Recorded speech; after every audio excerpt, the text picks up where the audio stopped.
Kanë festuar 6 vjetorin e klubit të tyre sportiv, më saktë klubi i futbollit të Bashkimi, që ka bashkuar rreth 100 fëmijë të fshatrave në njësinë administrative Rrethina, të apasionuar pas futbollit nga mosha 6 deri në 15 vjeç. Pjesëmarrësit nga Liga Amatore, aktiviteti u organizua në bashkëpunim me shoqatën e tifozave të Vllaznisë për jetë kuqe blu.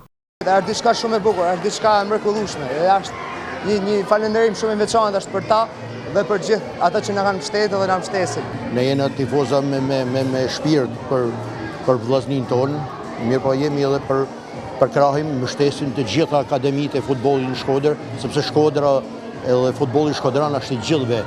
Nuk besoj se duhet të ketë dallime të kjo pjesë, sepse talentet zjarrin të gjithë ekipet, të gjithë akademitë kanë prodhuar talente. Ne kena për detyrë edhe klasicit të mbështesim, sepse mbështesim të ardhmen edhe fëmijët edhe brezat e ardhshëm. Gjatë këtij aktiviteti, futbollistëve të vegjël ju shpërndat stimuj të ndryshme duke i vlerësuar kështu angazhimin e tyre dhe të prindërve për përkushtim të sportit, e në veçanti futbollit. Tifozët e Vllaznisë për jetë kuqe blu, duke konsideruar këtë klub si fidanishtin e futbollit shkodran, vlerësuan me stimuj simbolik për drejtuesin e këtij klubi dhe për futbollistët e vegjël.